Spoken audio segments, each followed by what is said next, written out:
Welcome back. Welcome back. Welcome back.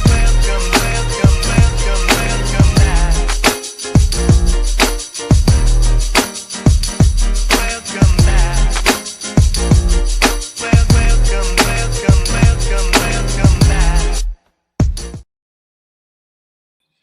What's going on, Panther Nation? It's your man C. Dougie here at What's Up, Doug. Yes, we are back. You heard the intro. Vacation time is over, man. Back to the grind. Definitely tell you guys how vacation went, but we definitely had to bring up a special guest with us for our first live back after the combine.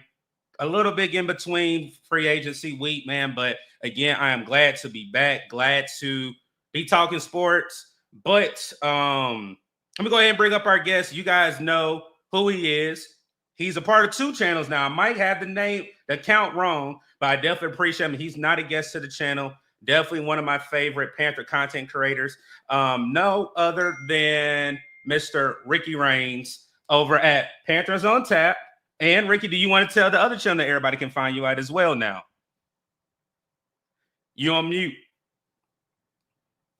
And see, that's the problem, Doug, is that I'm supposed to be on two shows and I can't even get a guest spot right, man.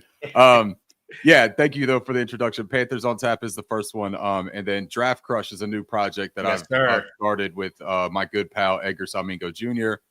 You guys probably know him as Panthers Analyst on Twitter. One of the nicest, smartest, well-rounded Panthers fans that I've gotten the pleasure to meet. And we do a lot of draft analysis. We have shows or we have guests that come on and they talk about their favorite prospects in the draft and kind of do like the player comp, best team fit, all that kind of stuff, man. We're just two draft nerds that just enjoy talking ball. So we figured why not do it in front of a bunch of other people. Yes, sir, man. Like I said, that's one of my favorites starting to watch is the Draft Crush. I've been over there a couple of times. Yeah. Definitely enjoyed you guys while I was on vacation and definitely tapped in. So, I appreciate it, man. So everybody, like I said, I had a vacation. I was telling Ricky behind the scenes, vacation went great. Your guy is now engaged. I can finally put it out there. Wedding planning has been crazy out the gate already, but we're enjoying it. So like I said, that's what I was basically doing for these 3 weeks. Went out the country, proposed. Now we're in full wedding planning. So it has been a joy. Hectic at times where we're trying to figure out things right now. But other than that, we are back right now. We will give you guys the calendar that's coming up for the next 3 weeks. But we will have a special guest next week. And we'll also have a members giveaway.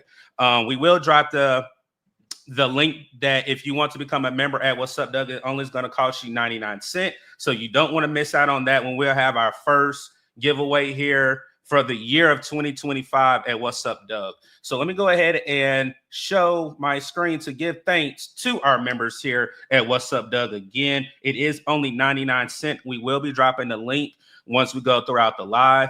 If you have any questions, definitely let us know in the chat, but we'll definitely want more people to join our Dougie Effect family as well. So I got to get my name on that graphic, so I need to send you that dollar, man. All right, I appreciate that, Ricky. Yeah. So go ahead and tell me how you feeling, Ricky. You already know the slides. We're going to get into it. We're going to do a mock draft for everybody. But how are you feeling as a content creator, but also as a Panther fan right now? It's exciting. Anytime that the new NFL season kicks off, it's probably the most optimism that a fan base can have, right? Because we're all even right now in the standings. And every player that we sign, we could get excited about because it's somebody new that we didn't have on the team. And for the Carolina Panthers, man, when we talk about what they're doing, and we're going to get into this tonight, but when you talk about what they're doing on the defensive side, it's music to all of our ears, right? We're talking about the worst defense in the NFL last year. So adding new pieces, it's exciting. And then we're excited for what Bryce Young can be next year if he takes that another step and continues on that trajectory that he showed at the end. I mean, the world is ours, right? That's how we feel right now, is that the world is our oyster and we're going to open this thing up this year. So I'm excited. Now, as a content creator, as someone who tries to be a little bit more analytic with it, right, and go into it a little bit deeper as opposed to just, man, I'm excited, I'm optimistic. I have some concerns still with the roster. I have some concerns with the signings, but I mean, if it was all roses, man, we'd all be Chiefs fans and Eagles fans, right? So Correct. yeah, there's a little bit of wonky still here in Carolina. So I agree with you. I mean, we already know how it went the first day. We're getting alerts that something's going to happen. You went live talking about it. Me and you were on Twitter talking about it. So again, for me, it was kind of up and down. But the good thing about it is I do think we finally have made this roster better on the defensive side of the ball, what everybody wanted Dan Morgan to do. And we did just drop the link. If you want to become a member, definitely go ahead and hit that link right here. It's also in the description as well, underneath the video as well. But for me, I'm happy. Again, Dan Morgan. Oh, pause real quick. Have 2 new artworks that's going to be put up on this wall. One, I'm going to talk about a person that I had a pleasure of meeting during the Shrine Bowl. He will finally be on the wall. We're going to change the art up on the wall here. So all this is going to look different next week. But having the pleasure of talking to Dan Morgan did everything that he said he was going to do. He double dipped. He wanted Milton Williams. That fell through the cracks. I understand everybody's upsetness with it. It is what it is. But when you get a 3-for-1 special, which we're going to talk about throughout these slides, I'm more happy that we have 3 players than one where we have depth issues as Panther fans. We've been having depth issues for years in Evero's scheme. We've had to go get players off the street, go get players from people's practice squad. So for him to address the defensive line like he was able to do, I am ecstatic, but halting excitement, if that makes sense, because it's still early. You don't know what's going to happen during OTAs. You're not going to know what's going to happen during training camp. Again, I do like acquisitions, what it can help this defense be a top 15 defense, which is my expectation that I want. I don't want a top 5 defense. I want a top 15 defense with our offense still ascending up and, again, possibly winning the division. Yeah, absolutely. I don't have any beef with any of that, right? Like we're ascending. We're supposed to be getting better as it goes. But having a little bit of concern. Look, you talked about the 3-for-1, and I can't wait to get your opinions on some of this, Doug. Because I don't know that we got 3 that we wouldn't have got at least 2 of, even if we got Milton Williams. I think there's only one contingency plan there on the defensive line. I think we'd have got the other 2. But I agree with you that what we're doing in building these platoons is the word that Canales and Morgan have both used, right? To be able to like swap out these groups so that you are always having that havoc from the defensive front. I love that idea, man, because that's what you're seeing these modern defenses that are dominating right now in the NFL. That's exactly what you're seeing them do. So sometimes it's, if you see success, try to copycat that thing and put your own flair on it. And I think that's exactly what the Panthers did so far in free agency. Yeah.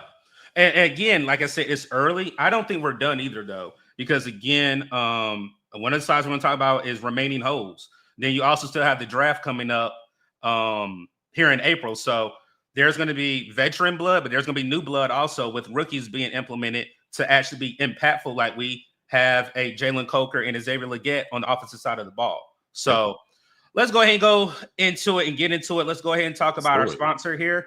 Shout out to SeatGeek, who is the sponsor here at What's Up, Doug. Get this comment off real quick. Appreciate you, Deezy. But if you are a new user at SeatGeek and have not used SeatGeek before, you can use the code What's Up, Doug, and get $25 off your first ticket purchase. You can use SeatGeek for anything from sporting events to concert to recreational, meaning WWE, wrestling, ATVs, truck, Harlem Globetrotters, anything that SeatGeek can have. You guys will be able to use the code What's Up, Doug, for your first purchase with SeatGeek and get $25 off. So, got that out the way. Also, I have a project that's in the works. Still have to get the Knicks out. It is called the Inside Zone, coming in, says March, possibly at the end of March, early April. We will be doing this project with CJ at Carolina's Armchair GM. Stay tuned for more details with this particular project, but you guys do not want to miss out with that. If you are a member, you do get incentives with it where you will get your first month basically free, but it'll be ticket giveaways, content only on Patreon for our members over there on Patreon. Also, player interviews. We have a couple of prospects that we're going to line up as well going into the draft as well. So let's go ahead and get into. Let me read a couple of comments. We did get a new member. DZ, I appreciate you, man. Go ahead and get in that membership. Also, Donna B, appreciate you. Gaddy, appreciate you, man. But I'm gonna go ahead and get into it. Chat is jumping, man. They love it. Yeah, chat is jumping. Good audience, man. All right, here we go. Free agency frenzy. Go ahead and get this comment off, and then I'll bring them back. Free agency frenzy. Did Dan do enough? And that is the question that's basically with these slides. Did Dan do enough based off of what we've been able to sign so far, who we've been able to re-sign and extend as well for this roster? So, breakdown, extensions and re-signings are first. Free agent signings is second. Remaining holes, Ricky and myself are going to do a mock draft. We'll possibly have CJ and AJ pull up by that time, and then we'll do upcoming schedule to close out the show. So here we go, Ricky. Free agency frenzy. One of my favorites. Everybody knows I'm a big JC Horn fan. I was so ecstatic for him to get the 4-year, $100 million, $70 million guaranteed. I know everybody's panicking like, oh, he's the highest paid corner. We know how the media addresses it, but if you look at it based off the contract, he's still making $7 million less than Patrick Surtain out of Denver. But we were able to bring back our reserves, and it depends who's going to be the reserve. But he brought Cade Mays back on a 1-year deal, Austin Corbett, Brady Christensen, Tommy Tremble, and Mike Jack. Basically, you did not lose anybody that needed to be re-signed or made an impact on offense or defense. Again, I think the shocker was bringing everybody back on offensive line. Brady Christensen, I thought, was gone because he wanted a bigger role. Then you able to work it out where you actually get to save cap with bringing back Austin Corbett. And I already knew we were going to bring back Cade Mays based off the last 8 games where he started and it was basically that center. I was very happy for that. The Tommy Tremble contract, I think, was a great contract. I still think we do need to address that room with getting one in the draft. And Mike Jack, I like Mike Jack. I just need a safety that can help him because again, those back 2 safeties that we had last year were horrendous. They did not help. I was so glad Xavier Woods, shout out to him. Hopefully he does great success over there in Tennessee, but I needed new blood in that room, and we did sign one, and we will get into it. So how you feeling, Ricky? Yeah, I think that the extensions were pretty tremendous, especially the offensive line, to be honest. I didn't anticipate getting Cade Mays, Austin Corbett, and Brady Christensen back.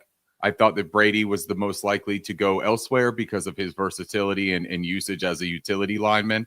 I thought that another team might see extra value in that. I didn't necessarily buy into the narrative that he was going to get starter money, and that's what everyone thought, is that he would get a starter job. But we didn't see Brady play as a starter here in Carolina during his career, right? We saw like a couple spot starts here and there, but we didn't see like a long tenure of him starting.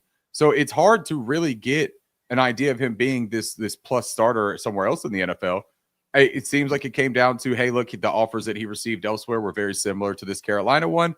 He's a family man. He was happy here. He didn't want to uproot that system. So I'm good with that. Austin Corbett and Cade Mays, let them battle it out, right?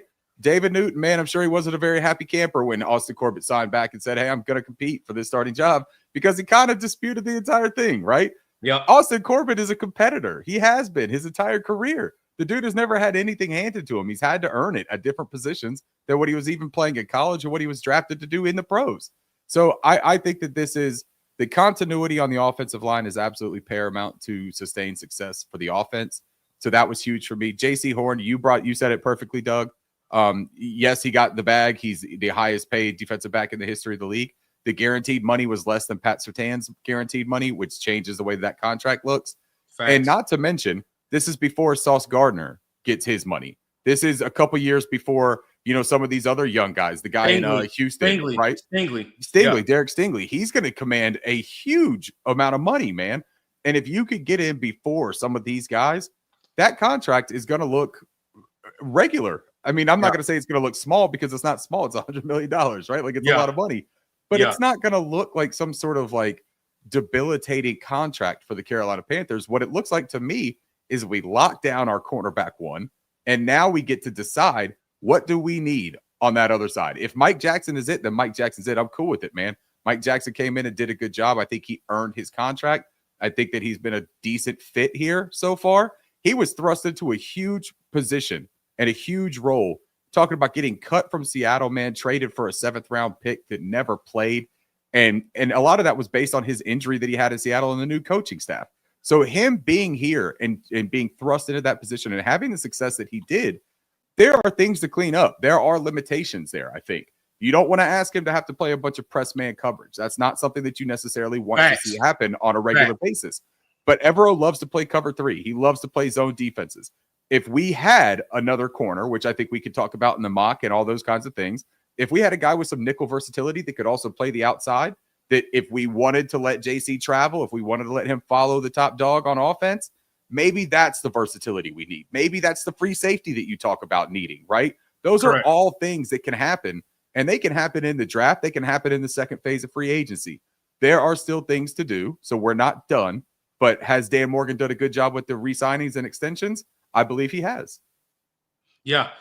Again, for me, everybody wants that big name player, but getting that big name player, if it doesn't correlate on the field, what are we doing then? Then you're going to say we wasted money.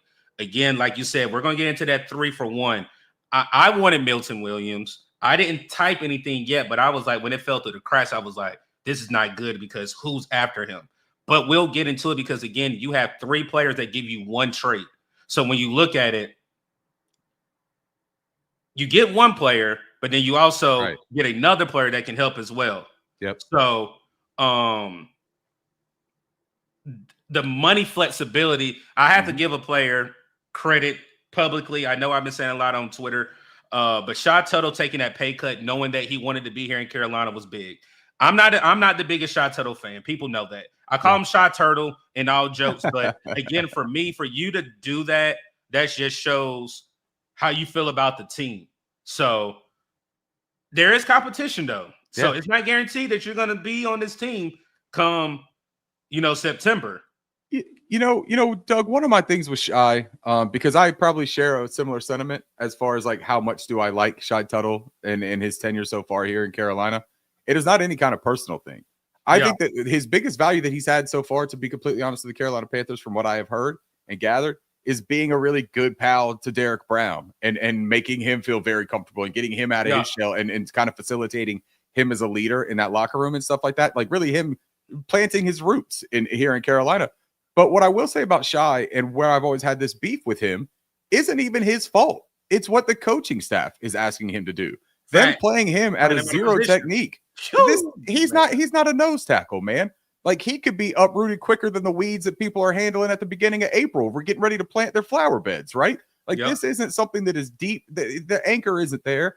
But Shy Tuttle, when he played in New Orleans, he had some moves, man. When he was a 5-tech, 3-tech, he had a little bit of wiggle as a pass rusher, right? He was better as a run defender when he wasn't going up against those interior offensive linemen. When you could find a mismatch of putting him on the inside of a tackle or even on the outside and line him up against a tight end, he could eat.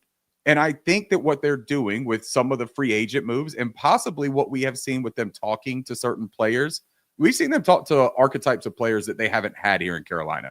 I'm talking about the big 6'4", 325 plus long arm, like big boys in the middle that they can bring in. They have not talked to anybody like that since I forget the kid, Marquand McCall out of Kentucky that just mysteriously had an injury and they cut him, was supposed to be a big part of this defense.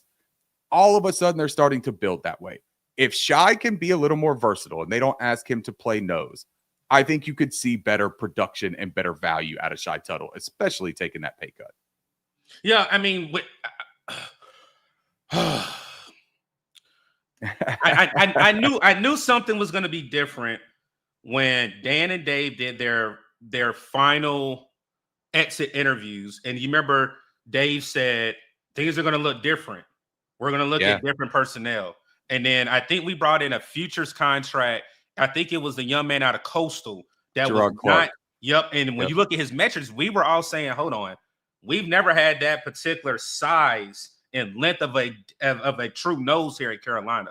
So that kind of made my wheels start rolling. I'm like, okay, if they're doing that, something's definitely changed. Is Evero going to change his scheme, or is it, somebody had to say something, because again, playing players out of position is one thing that I'm going to harken on tonight. We have to bring in players. If Evero is getting a head coaching job or let go, we have to keep players here that can continue to play in a 3-4. Scott Fitterer past regime did not help. When you look at all the defensive players that we've had via draft and free agency, they are not 4-3 fit. I mean, they're a 4-3 fit, not a 3-4 fit. So if you look at all these players that we're bringing in on these 2- and 3-year deals, if Evero is let go, these players can still play in a 3-4. And I think as long as Dave Canales is the head coach, we will still be in a 3-4. It just depends on who's calling the shots on that side of the ball. Well, and how often are we really running base formation anyways, right? Correct. Like nowadays, man, and look, there are teams. This is my thing about Evero that I'd love to see, and I know we're getting a little bit off of what we were talking about originally, but the one thing that I would love to see from Evero, I say this all the time, I say be like a palm tree, not an oak. You don't have to be so rigid and stuck to the things, your principles that you believe are the only way to succeed as a defensive coordinator with your scheme and your system. Lou Anarumo is a great example. The guy in Cincinnati, he was a longtime defensive coordinator. Now he's a defensive coordinator here in Indianapolis. But what he did in Cincinnati, he ran 3-4. He ran 4-3. He ran a bunch of 4-2-5. Like, we run nickel a whole lot, right? We're in sub packages so much in the NFL nowadays that base doesn't really mean as much. That's why you brought up that terrific point of having versatility in some of these players. They have to be able to be interchangeable, but you also still need somebody that serves purposes and serves roles. And when you try to fit that square peg in a round hole, like we always talk about with like a Shy Tuttle, that's not ever going to work. But if you have a circle that's maybe a little bit smaller than the hole, it can still fit in there. It's just not the one that's going to do exactly what you want it to do. But if you have a whole bunch of different size holes and a bunch of different size circle pegs, they can all go in, but they can't all work the best at those positions. Correct. And again, that goes into the 3-for-1 special that we're going to talk about here tonight. Yep. So let's go ahead and go to the next slide. Trayvon Merri out of Las Vegas. After I said the debacle of the falling through of Milton Williams, I think this signing was very needed because we knew we needed a safety. You have a rookie going to his second year in Damani Richardson being there. But if you look at his highlights, I did put his stats up. 102 tackles, 64 solo, 1 sack, 2 forced fumbles, 2 interceptions, 10 pass deflects, which I love. But one thing that I've been saying all off season when it comes to draft and it comes to players, I need to know what your run defensive grade is. And he graded out at an 87.5. And any mock drafts, any videos that we did before vacation, I said, we need to bring in players that can stop the run, that can wrap up and they have low missed tackle rates. Again, I'm sick of us thudding, not actually hitting somebody, putting them on their behind, and actually flexing over there and being like, yes, you're on the ground. So for me, I love that we have a physical safety that's in the box. I did think we had one in Jeremy Chin, but I still, to this day, with the way Chin played, we know his coverage was bad, but he can definitely come down in the box and play. And I think Trayvon is a great addition to be in that room, and that room is not done. I think there is a hole still there, and in the mock, and even coming April, I do think we possibly, if we don't bring another one in before April, would draft possibly 2 safeties. So how do you feel about that signing right there, Ricky? Again, I know you talked about it last night, but how do you feeling today about it? No, that's all right, man. Look, I love talking about Panthers, so I could do this every day if I had to, right? Trayvon Merri, and I did find out that that's how you pronounce his last name is Merri. And look, this was my co-host last night, Curtis, that brought this up because I am a stickler for it, man. You probably heard us talk about it on Draft Crush. It's really hard, man, to memorize all the names of draft prospects because you're studying so many of them. Correct. But at least for the Panthers, man, we're whittling that down, right? So we don't have as many. So I try really hard to be on point with the Panthers. So Trayvon Merri, really fun player. So you talk about how you wanted somebody to help in run support. We need to shore up that run defense. And you want to see somebody be able to lay the boom and actually make the tackle. I'm going to tell you something crazy about me, Doug, and this is maybe going to shock a lot of people. I love defenders that tackle using their arms and not just their shoulders. I love it when you actually wrap up a tackle and when you make an old school tackle with your head up instead of just throwing a shoulder into somebody and anticipating that's just going to stop them in their tracks. Like that kind of tackling just doesn't do it for me, man. I am old. I'm almost 40 years old. So my old school mentality is just a natural problem for me. But I like that. And when you talk about Trayvon Merri, that's what this guy does, man. You talk about a consistent tackler, takes good angles. Now, he is probably more suited to play in the box in run support and be closer to the line of scrimmage. But I say that with a little caveat that if you're going to have him in coverage, having him off, having him play high is where he is better in coverage. You don't necessarily want to have him playing press on a tight end. You don't necessarily want him covering the slot. He's capable of it. He did it in college. He was a free safety more so in college at TCU. But again, in college is one of those things where if you're the best or one of the top athletes on your team in college, you could beat a whole lot of other people in college just based off of athleticism. When you get to the NFL, everybody is the peak of athleticism. Everybody is the best at what they do. So what I've seen from Trayvon is that he's had a little bit of a more difficult acclimation to some of those in open space type of turn your hips and move. Now, that doesn't mean he can't do it, but his short area quickness isn't exactly as fluid as you would want from a free safety. Now, when you brought up Jeremy Chinn, the large difference for me is exactly that, though. The way that he can flip his hips, the way that he can move in short area is exactly where we had issues with Jeremy Chinn. Correct. But the physicality, the mindset of having an additional linebacker almost, if you will, on the field is the mindset that Trayvon plays with. So I'm thrilled about that, and I think that it opens up a perfect opportunity to bring in one of these ball hawking center field type of prototypes at free safety. I see the comment there from Nikari, Nick Emanwari or Malachi Starks. I love that. And Malachi Starks is one of my absolute favorite players in this draft class. And that's not like a hot take because he's terrific and everyone likes him, but I'm extremely high on him. There are a couple other names that we can look at later in the draft as well that I think just fit really well. And they had a plan going into this. And I think the Trayvon's a perfect first step. Yeah. Again, that room, they literally said it, I think before the end of the season, that room will be a total remake. There's nobody literally coming back. I seen a tweet today. Why hasn't Sam Franklin been re-signed? There's a reason why. Again, he was a special teams ace, but count how many unsportsmanlike conduct penalties he's given us 2 years in a row. Yes, he had the longest, interception return for 99 yards when we played Minnesota. Yeah, outside of that, what has he done for the Panthers? He's really a special teams ace. I will say I would not be surprised if we bring him back later on a cheaper deal because he is a special teams ace, but he is not starter safety material right now because we need somebody, again, that can stop the run and can cover. One thing that Sam Franklin struggled in was coverage. Yeah, and they brought Dan Jacino back, the wide receiver, who is also a special teams ace. So it is very possible that they want to keep that unit with a little bit of continuity too. So I could see Sam Franklin coming back, but I think you nailed it too, that it would be a little bit further down the line in free agency because if someone else wants to overpay him or give him more money, by all means, let him do it, right? You could find another guy who's going to give you the effort. You could find a guy in the 6th round who really is desperate to make a roster. You know, a lot of these late round picks, you want to look at like a wide receiver, tight end, linebacker, somebody, one of those positions that has athleticism and it can function from different things, right? That could give you different kinds of value. If you were to draft a linebacker in that late round, say like a Smile Mondon Jr. out of Georgia, love him out of Georgia. You could bring him in, man, and he could be your guy right there, right? Like that could be your dog on defense or on special teams. But they also you can kind of let him get those big paws on a puppy, right? You let him learn. You know that he's got it, but let him kind of find his way and get acclimated to the new setting. Correct. So other than that, like I said, I mean, for our safety, so I will give this. I'll give it a B+.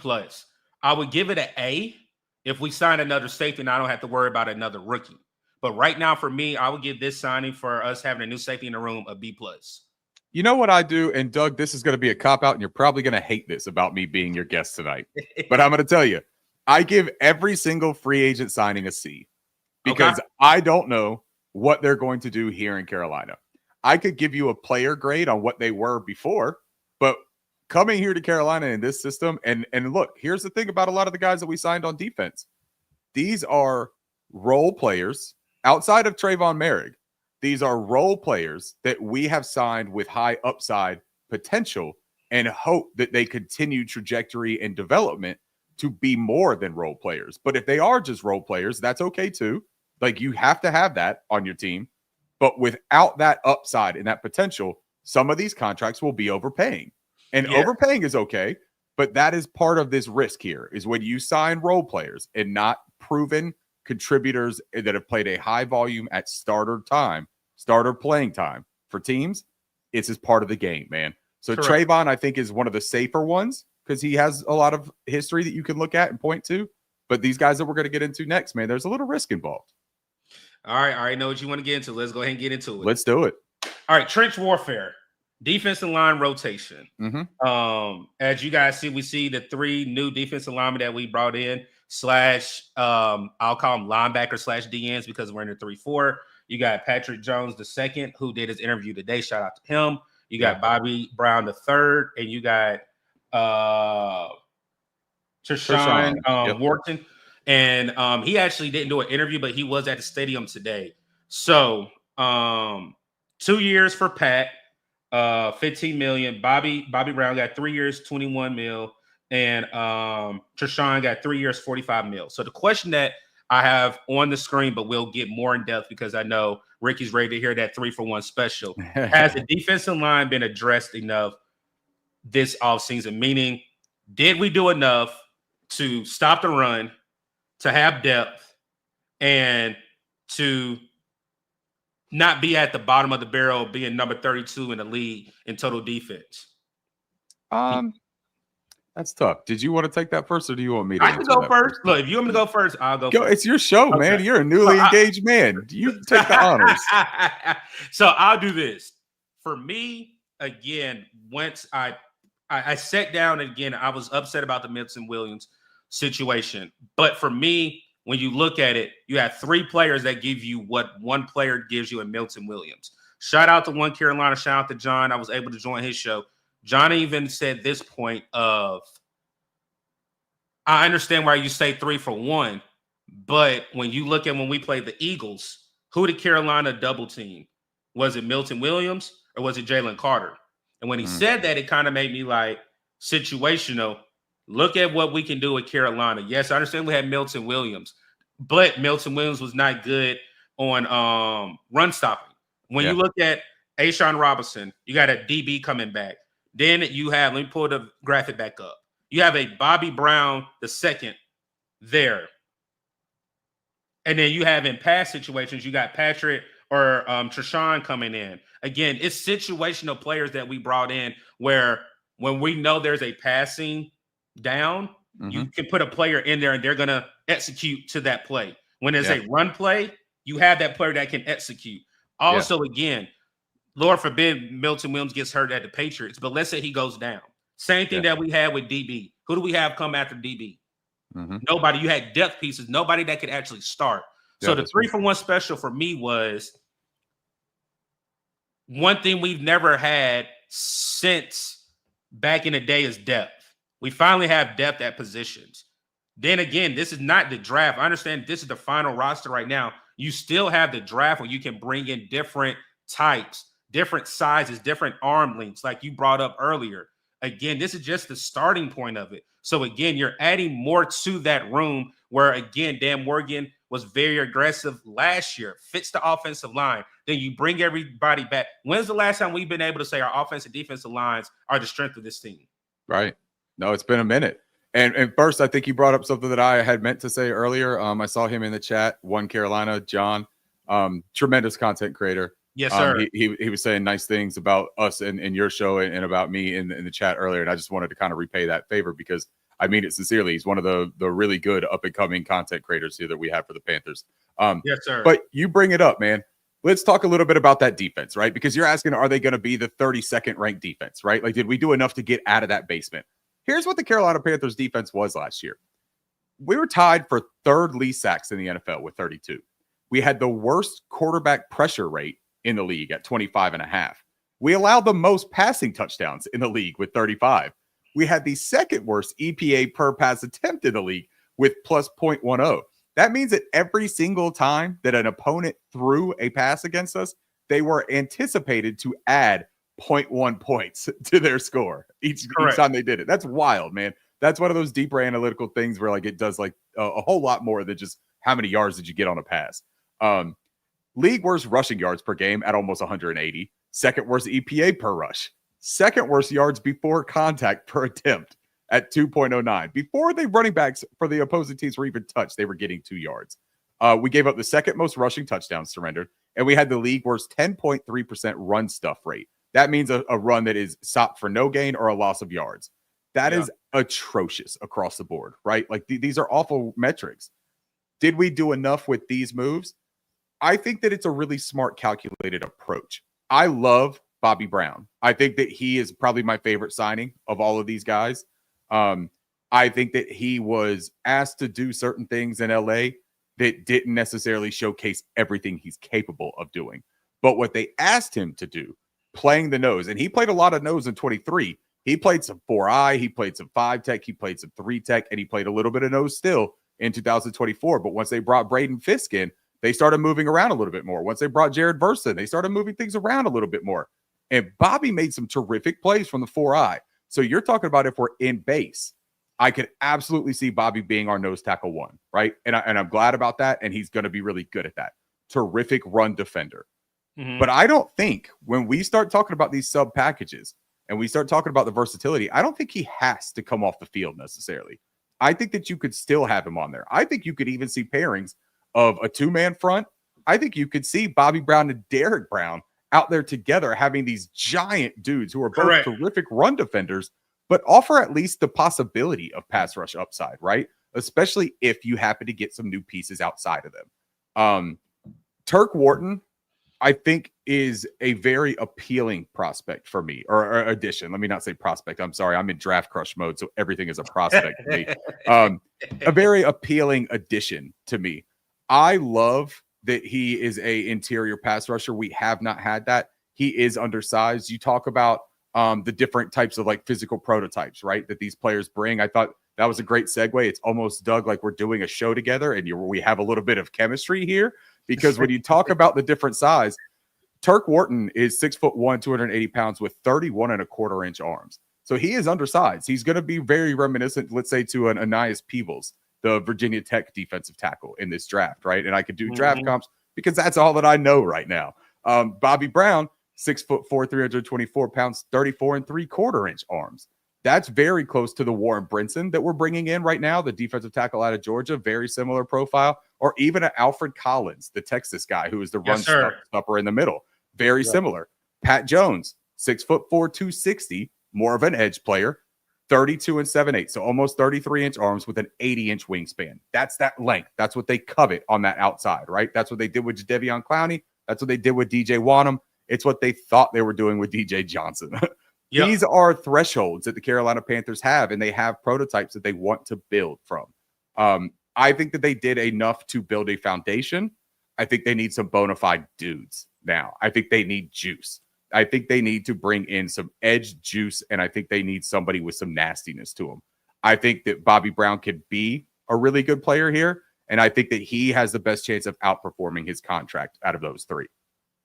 All right, real quick, before you continue, we got our first super chat of the night. Appreciate Mr. Honky Dory. He said, Doug and Rick, no one is pointing out is that we need talent behind the starters. Don't need players just to fill holes. We need rotational talent, not a sharp drop off that hurts us. Talented platoons. Yes. And I agree with that, because that's the reason why I'm saying one thing, a room that really bothered me was the corner room.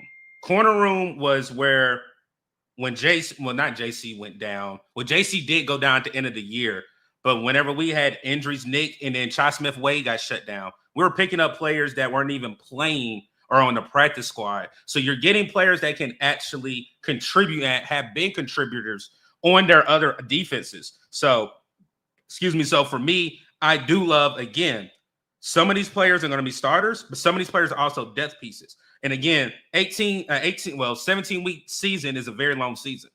You're going to get nicks here and there. So for you to go ahead and bring in players where you don't have to worry about somebody down the line, and you can, implement them. Lord forbid we have any major injuries like we had last year. Right.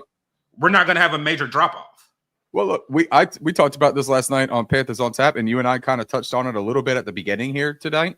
The platoons is something that we literally spoke about, right? Because that is the word, the verbiage that they have used for wanting to do this. But it's raising the floor of the defense, and that's what Mr. Hunky Dory is talking about essentially. Which a great comment, Mr. Hunky Dory. It's a very astute observation. Raising the floor of the defense so that if we need DJ Johnson to come off, if we need Jadeveon Clowney to come off, which it's crazy to even say if we need DJ Johnson to come off. I think we all want DJ Johnson to come off the field most of the time. But yeah. I'm not trying to be a rude person, so I'm not going to say that. I'm just going to say it seems like that. But if Jadeveon Clowney has to come off the field, right? If DJ won him when he wasn't healthy and you have to play other people, we don't need Thomas Incoom. No offense to Thomas. We don't need Thomas Incoom playing 75% of our snaps in NFL football games. Correct. If you have Pat Jones as the guy that plays those secondary snaps, the floor of your defense has been raised tremendously.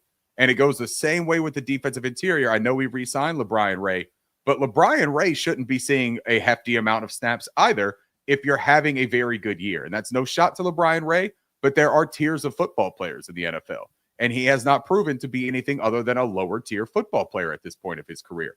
I hope that he develops. I hope every single player on the Panthers roster turns into an all-pro. I hope we have the most talented, feared roster in the history of the NFL. It doesn't always happen, though, right? And it never happens. So being realistic about it, we bring in guys that can add to what we're doing right now that also have upside potential. That was a very intentional move by Dan Morgan in this front office, I think. Correct. And like I said, that's one thing he made it very known face to face. Hey, we know the defense needs help. We know, Bryce came at the end. We never gave up on Bryce. Even shout out to Coach Bates as well, because Coach Bates absolutely even said it too when I was able to have the pleasure of meeting him. He said, we never lost faith in that building locker room. He said the fans probably did, but we never gave up. We never faltered on what was going on. Also, I do see another content creator. What's up, Lo? I think this is you, Lo. What's going on, man? Yeah, definitely Carlo, saw you go live before we went live, man. So definitely appreciate you stopping by, man. One of the best too, man. They do a great show over there. Everyone, yes, sir. Since we're at an organic break here, if you're watching this show, make sure you've hit like and subscribe to Doug's channel first. Let's handle the first order of business. Second, we've talked about One Carolina. Go ahead and go over there, hit the like and subscribe button to One Carolina and John. He's earned it. Third, do not sleep on Carlo, Rashad, and Vashti with the pregame podcast. The pregame podcast. Fantastic stuff. They put out great special content as well. Interviews that they get. They had the one with the NFL agent. Fantastic piece of content if you haven't seen that. Everybody, there's enough to go around to support all of us. So I appreciate everyone that's in here watching tonight. Correct. And I appreciate that, Ricky. Yeah, like I said, man, while I've been gone, there's been plenty of content out there. Like I said, Ricky, I'm surprised a lot of people didn't know that Ricky and Edgar had a new show. So I was kind of dibbling down when I wasn't supposed to be looking at content, trying to support everybody. Don't get caught up now. Yeah, look, yeah. Like I said, hey, I'm free long as whenever we wedding planning and I'm with her, there's no content. So I'm letting you guys know there's no more. But yeah, man, like I said, all the content creators, there's a lot of love to go around. We all have different personalities. We do different shows. So shout out to every Panther content creator, even the ones that are up and coming, man. Everybody, there's enough to eat. And again, I mean, we're going to have more people come on throughout the season and off season. So just stay tuned. So where were we at? I threw you off, man. We were just finishing up with the platoons from the comment. Oh, okay. We had just finished up the trenches. Yep. So the trenches, again, that slide, and I'll pull it back up. That slide in particular about the trenches, I love again. So I'll ask you this. Now that you know what I meant by the 3-for-1 special, do you like me saying the 3-for-1 special that we got when Milton Williams fell through the cracks? Yeah, and so this is what I was alluding to with that, right? I think even if they'd have signed Milton Williams, which I do agree with you, that was their target. I think they wanted Milton Williams. The Patriots were hell-bent, man. They were going to get their guy, right? And we saw the report today. They were willing to go 27, 28, 29 million. They weren't stopping at 26 per. I think even if they had signed Milton, I still think the intention was to bring in Bobby Brown because of what you spoke about with Milton, his deficiency as a run defender. They knew that they still had to shore that up. Mm-hmm. I think that Turk Wharton is the player that was a contingency plan for Milton Williams. They are very similar archetypes of players. Right. and their strengths are very similar. Now, I don't know if Turk is going to reach the level of player that Milton has proven to be so far, but he can. That's not out of the question. And when you got it for a absolute different price, I thought that I saw that his deal was 3 for 51 instead of 3 for 45, but I could have seen something with incentives too. It's incentives for the 51. Yeah. Yeah. So his base is 3 for 45, Correct. and he's got the 30 guaranteed, I think it was. Correct. Okay. So I think that when you're looking at that 15 mil, annually, as opposed to 26 and as opposed to a 60 million guaranteed, it's worth it, man. Like, it's worth the shot. And I also don't have a problem if you overpay Milton Williams, but if you get an extra guy and you're able to get Turk, who you wouldn't have gotten if you got Milton, because you wouldn't have been able to throw extra money. I was saying it last night on the show, it's the cash rules, everything around me. When you can hand somebody the money, they're more inclined to come to wherever you are, right? But this wasn't just cream. It wasn't just ice cream that we gave this dude. There was cherries and sprinkles that we gave on this contract. I don't think that this was a $15 million a year player to a lot of other teams in the league. I think that he probably could have seen offers of 10 to 11. But here in Carolina, when we missed out on Milton, they said, we need an interior pass rusher. And we do like this guy. We like his potential. We are willing to throw an extra couple of million his way to ensure he is willing to come to Carolina and bring his services here, even if it is still as a platoon player and not a starter. There could have been another team that says, we'll give you starter role. I don't know that he sees that here. I think he's going to alternate with Ashawn and Shai and Derek and all of the other outside, 5 techs and 3 techs. Correct. But it's worth it, man. I think you got a good thing. With the 3 for 1, I think you got a good thing, Doug. So I'm going to make this last point, and then we're going to go to our next player profile. If Chris Godwin would have went to the Patriots, Carolina would have Milton Williams and process blue. Right. And once he re-signed, that's when it fell through the cracks. Because, again, I think the Patriots thought they were a shoe-in, that they were going to sign him.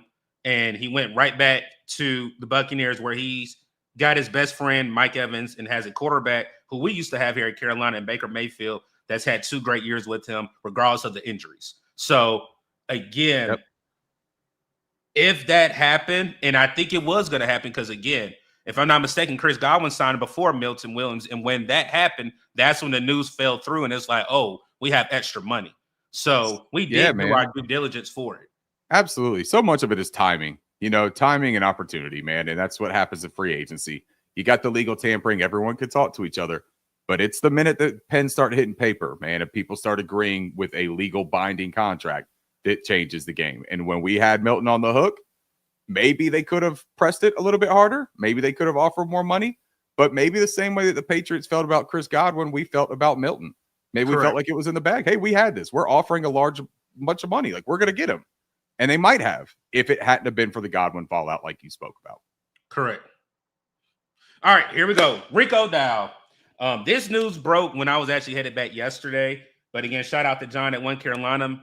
Him and I had a conversation while I was on the road, and I was like, hey, I had and Ricky can attest to this too. I had Kenneth Gainwell as one of the possible players that could sign with Carolina. Yeah. And something told me like, no, like Rico Dow has not signed with Dallas.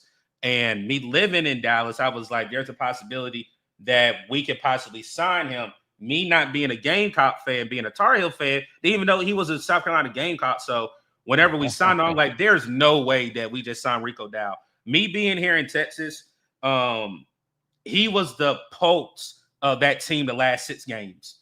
Even when Dak Prescott went down, even though this 2 for total touchdown, well, 2 rushing touchdowns, but had 5 total, do not let that deceive you. The question I have on here is double trouble back in Carolina. And if you do not know what double trouble is, that is Jonathan Stu, and that's D and D Will. I think I don't want to say we have a hammer and speed like everybody wants to have like in Detroit, but you have 2 running backs that ran over 1,000 yards, one that can take one to the house and one that can put his head down and take one to the house. So bringing in Rico Dow where Jonathan Brooks can rest up, we don't have to rush him back still. I was waiting for it today for Draft Crush where somebody was going to talk about another running back out of SMU. Yeah. And I was going to be like, hey, we're going to talk about that tonight because I have my favorite. Right. My favorite is Taj Brooks. Like I said, I'm a scream Taj names from the mountaintop. If he's a Panther fan, I'm just letting you guys know we locked in. But having another running back where we don't have to rush and get a running back. I know a lot of people want Sky to boot. You don't have to rush. If the board falls where you have the need and the values there, then you take that particular player. Yeah. So for me, when we got Rico Dowd, I was like, okay, we're for real. Because again, I don't think Scott Fitterer would have been able to make that move. And that's nothing against him. But again, you just see the aggressiveness that Dan Morgan is finding talent to help this roster at the same time. Yeah, and I like the 1 year aspect of the deal as well. I think that what it does is it signals to Jonathan Brooks, who you just invested a second round pick in. You're saying to him, hey, look, this guy isn't necessarily coming in here to steal your job. This guy is coming in to do his job next season because we want you to focus on getting right. We need you to focus on getting your body right, but not just that, the mental part of this. You've had back-to-back ACLs. That's going to wear on somebody's mental. Like it just is part of it. You have to be able to trust your body again. No need to rush. We just signed a guy that when Chuba is in there and Chuba gets gassed, because Chuba got gassed at times last year, we needed somebody else in there. Yep. And if you can add, and you said it, it's not really like a hammer and a drill, right? It's not two different things. It's kind of just like two hammers that you're getting here with these two guys. Correct. That's not a bad thing either, though. Because, again, you said we could go into the draft and we could find that shifty complementary player. We could find that elusive, make you miss, all explosion, all burst type of player. We could find that in the third, fourth, fifth rounds. But for Rico Dowdle, this guy you said it, he was the catalyst for the Dallas Cowboys offense. And it was because of the juice that he brought. It was because of the drive that he had. And he is a better catcher of the football out of the backfield that I think he gets credit for. I think that's an area where he's going to help this offense. I like him in that third down role. If they're insistent on taking Chuba off, then I think that Rico makes really good sense there. I don't mind the strategy that we saw Canales sometimes deploy last year that was very frustrating for fans, was they would go like series for series. Even if Chuba was finding a rhythm and cooking, they would bring Miles in for an entire series. And it was frustrating to no end for me because I was like, first of all, you're messing up his rhythm here on a rhythm runner. But second, Miles has been largely ineffective. If Rico plays even remotely the way that he did last year, we're talking about a guy that ranked 11th in the NFL after yards after contact per attempt at Correct. 3.5 yards. He was tied 16th with 26 rushes of 10 plus yards. You know who he was tied with 16th, by the way? Isn't that Chuba? Chuba Hubbard. Yep. You just added another Chuba Hubbard in there. Yep. That's terrific. Now, the one thing about Rico is that he's had his issues in his past. Correct. Even back in South Carolina. Correct. Even back in South Carolina. And then when he got to the NFL, he's an undrafted free agent. He had a little bit of activity in his rookie year. He was more of a special teams contributor. He had 7 carries on offense. But in 2021, his second season, he had a hip injury in the preseason, was on IR all year. 2022, he suffered an ankle injury after 5 weeks, IR for the rest of the year. 2023, he had an ankle injury in week 17 and missed the final game. So he does have an injury history, but he was largely healthy last year. And Correct. I think that you can't bet on the bad things that have happened. I think you look at what's happened recently, and what I saw was an aggressive downhill north-south runner who had really good sustainability, good juice to his runs, and is a smart player. He rarely made the wrong decision. He rarely made the wrong read, and he got to where he was supposed to be and played well within the structure of the offense. That's big for a timing offense like what Dave Canales likes to run.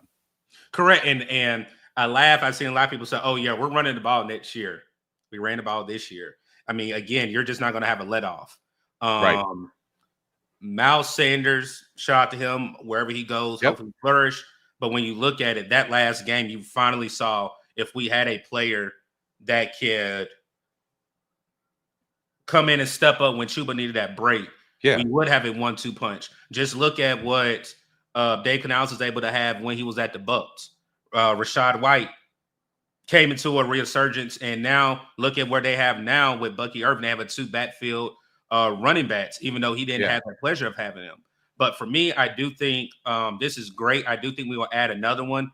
Again, I'm knocking for Taj, because I'm telling you, I'm gonna jump through the roof of this apartment that I got. That man has been processed blue. But I love this signing because, again, you have a running back that is not going to have any let off. Yeah. And I'll pull the graphic back up because I did this on purpose. And Ricky, this is the only one that you did not see. He ran 149 yards against the Carolina Panthers last year. That's right. We got an up close look at one of his best performances. Of the year. if Of the year, that anybody was had a his good highest evaluation one. of this guy, it's our defenders. They could sit there and tell the coaches right now, like, man, that guy gave us hell. We're in. Like, bring him Correct. in here. Correct. That was his highest game Yeah. total of last year. Which, So unfortunately, that's not a rare occurrence either. If you look at the NFL, a lot of guys had their best days against the Carolina Panthers defense last year. correct. But the one thing I'll say about Miles too, and then kind of leave it at that, he was a professional by all accounts here in Carolina. Correct. I don't think that he was a bad teammate. I don't think that he was a bad guy.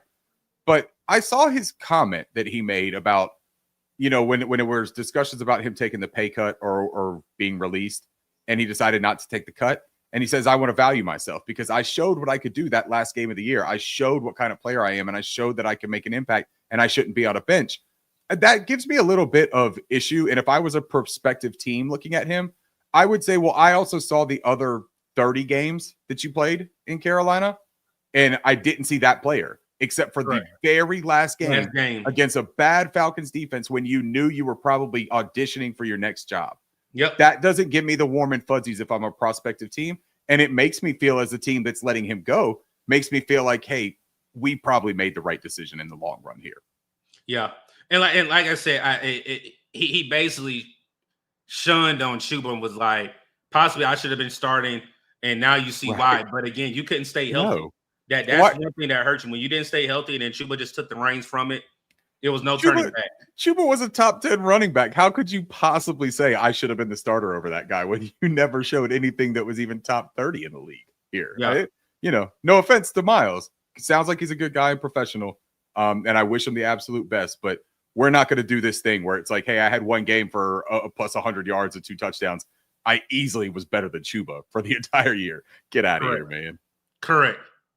All right. So with everything already addressed, we got a new safety. We brought back Tommy Trimble. We brought back all our reserves on the offensive line. We have 3 new defensive pieces on that front 4. So what remaining holes do you see, Ricky, that we need to address before April, later part of April, to go into the draft? We do have Asante Samuel here as a corner that I would love.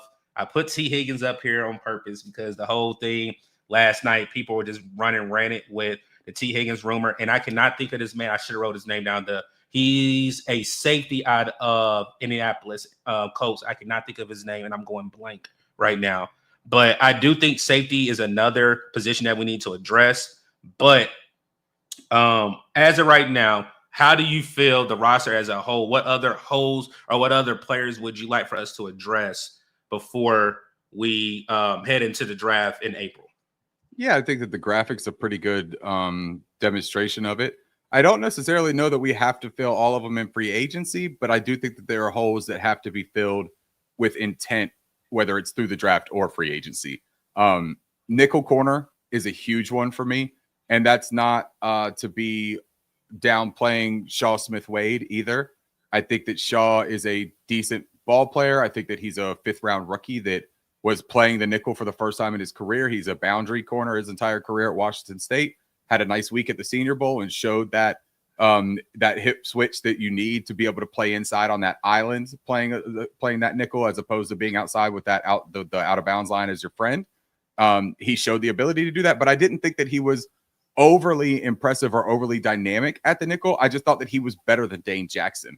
And sometimes, man, as Panthers fans, it's really hard for us to get a fair evaluation. When we talked about it earlier, when the secondary players behind you, when the depth players are not good, that would typically not even be on an NFL roster, let alone starting the way that they did here in Carolina, it's hard to say how much better Shaw Smith-Wade is than, let's say, Jacob Parrish, the rookie out of Kansas State that I am a huge fan of. I think that's the competition I want to see. I want to see you bring a guy in that is a high-level nickel or a high-level corner that can come in and really give him competition. Asante Samuel Jr. is a guy that I'm intrigued by. I do think that could fit as a nickel who also does have outside capability and experience. I'm not mad at that. I would want to know what kind of contract that would be as opposed to taking the Jacob Parrish or the Upton Stout in the draft in the 2nd to 5th range, right? Somewhere in there, you're going to be able to get a good player. if you did that, the contract for Asante Samuel, what does that look like compared to the rookie? And that's all how the board falls too, right? So with Stout, if everybody don't know who Stout's the safety out of Western Kentucky. Yes, Western Kentucky. The only thing Yep. that scares me is his height. Yep. He's very small. 5'9". Yep, he's small. But Yep. if you and we can pull him up once we do the mock draft portion of this live, we'll pull him up so you guys can see he's blue across the board. When I mean blue, that means pass, run, missed tackle rate, everything. So I would not be opposed of that. And I do think that he works better as a nickel in the league than a safety. Correct, because of the size. 100%. Yeah, and I think he's only like 185 pounds. So he's not super stout either, even though his last name is Stout. It's a very misleading name, Upton. But I think that he fits well as a nickel, and I think that he could play that position. I'll be bullish about Jacob Parrish, though. I am gonna the way you love Taj Brooks is the way that I feel about Jacob Parrish. Like, if there's anything that I can do, if there's any kind of wheel that I can grease to make that happen here in North Carolina and bring him to these Panthers, I am willing to do that. But yeah, I just think that like those are good positions to look at. The receiver is the one that gets my eye the most. This wide receiver room has 3 NFL players in it right now. There's 3 NFL players in this room. And one of them is a 34-year-old that just restructured that's been terrific for us. But he is a 34-year-old bound to the slot football player in Adam Thielen. The second one is Xavier Legette, who has a wrist issue that is not being dealt with because he thinks that it can heal without that and without rehab. And that's okay. Hey, look, doctors will tell him the right thing to do. I am not a doctor, and I don't know what the ailment is. So I'm not going to say anything about that. All I know is that he brought it up and said that it was an injury he had been dealing with since South Carolina for years and that he probably needed surgery. So he gave that information, and then they kind of walked it back by not doing the surgery. But that didn't mean he went without a procedure, because he did have a foot procedure. So we got a guy who's a 6'2", 225-pound dynamic, explosive athlete who is coming off of foot surgery, and he is penciled in as your X receiver in this offense. The third guy that is an NFL player on that roster is Jalen Coker, who I absolutely love. Jalen Coker. I love the story. I love the outlook and trajectory for that guy. I think the sky is the limit. The work that he puts in seems legit, but he is also probably more of a slot than anything else. I think he could probably move outside and play a little bit of move Z. I think that you could give him a little bit of help on releases by putting him in motion. I think that all those things are possible, but his best chance of reaching his ceiling, I believe, is as a bigger slot. And that is where you have that log jam, if you will, with Adam Thielen and Jalen Coker. You got to find somebody that can play other positions that offer different versatility. I need a dude, first of all, man, and this is no shot to Legette. I love his personality. I don't see the personality show up as much on the field in his rookie season as I wanted to. Injuries probably played a significant part of that. But hey, man, if you're going to have injuries, if that is the player that we're going to have because you don't fix the wrist, right, then I'm going to plan for that accordingly. That doesn't mean that you can't improve and get better. But if you're never going to be the guy, I want that. And I want that for Bryce Young. And I want that for Jalen Coker. And I want that for Jatavion Sanders and Chuba Hubbard and Jonathan Brooks. I want all of this work that we've put in to the offensive line and building a successful offense, hiring the offensive coach. I want it to not go for nothing.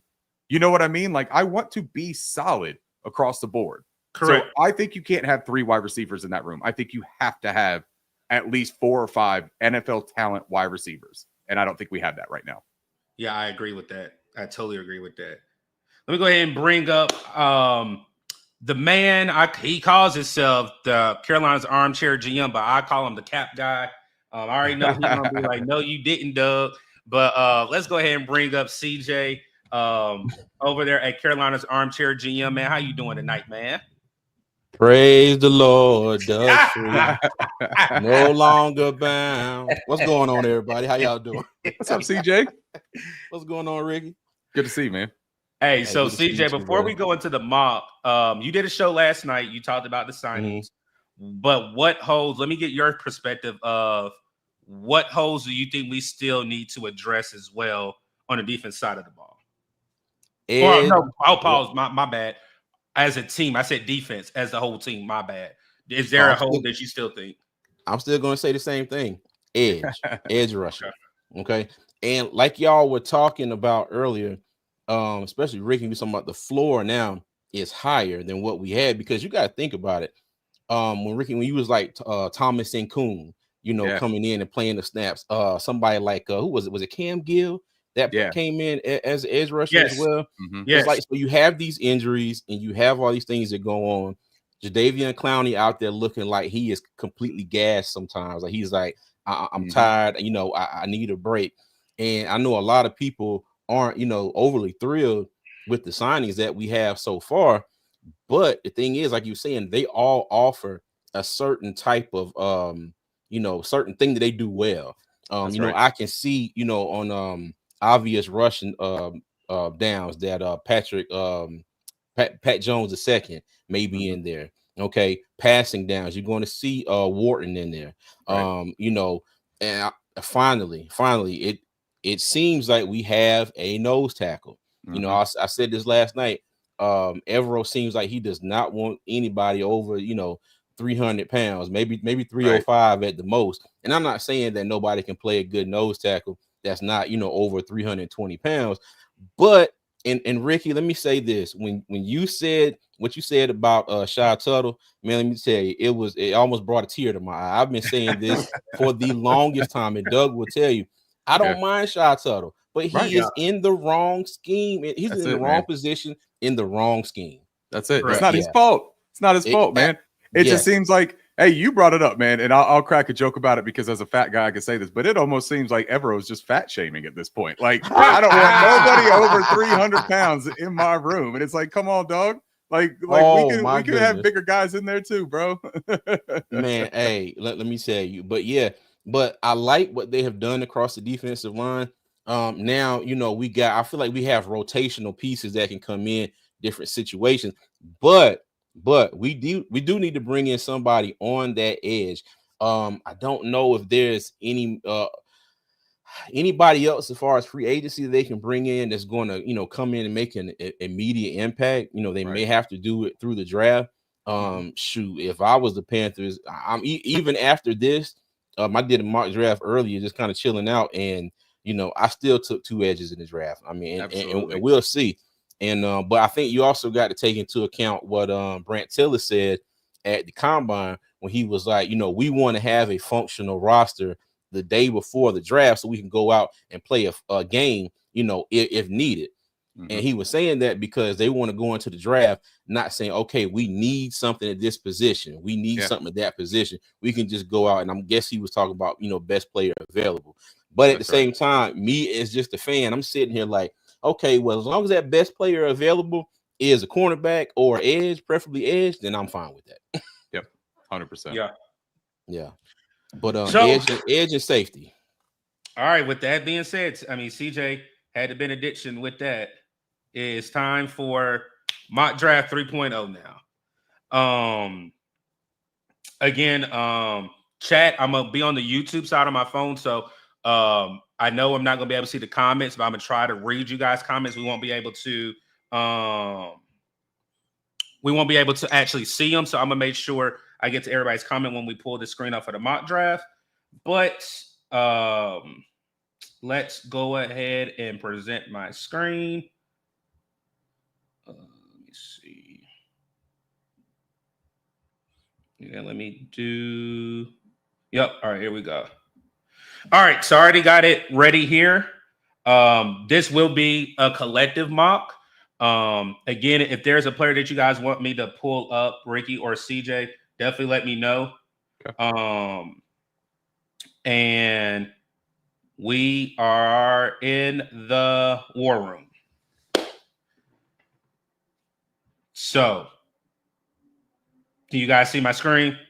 No. You guys don't see it seriously? No, it's the mock draft slide. Mock draft 3.0. Oh, let me take that slide off. There we go. There you go. All right. So we are on the clock.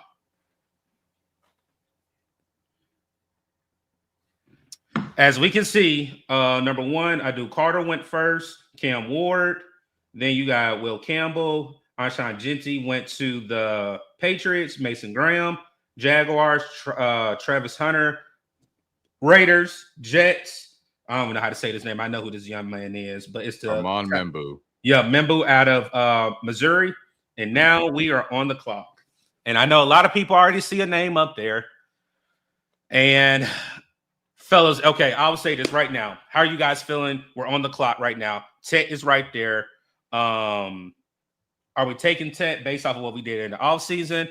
Or are we still going to, possibly trade back? How are you guys feeling? So for me, it would be difficult after what we just spoke about with the wide receiver room to stare at T-Mac and say that doesn't immediately offer us a talent that we don't have in the room and doesn't offer a ceiling that we don't have in the room. I know that people have concerns about Tetairoa McMillan's separation ability and his long speed. I do a lot of evaluation work, and I have like countless hours of watching these guys play ball.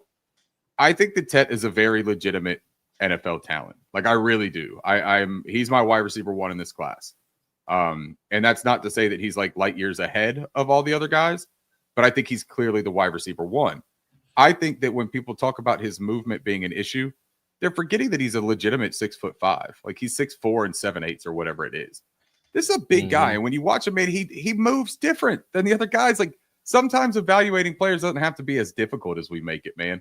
This guy's a ball player. He's got terrific hands. He offers yak ability with the ball in his hands a lot more than you would anticipate. It would be difficult for me to pass up. But what do you guys think when you see this? I also am not opposed to trading back because I do want extra second-round picks. But if I were to just go based off of what I see, it's either Jalen Walker or Tet McMillan for me right here. All right, CJ, go ahead. What do you think? You taking Tet or you want to trade back if this is the board? Me personally, I would trade back because I'm still defense with this first pick. And I say that because the work that we have done, when I say we, I mean the Panthers, so far in free agency, it's good.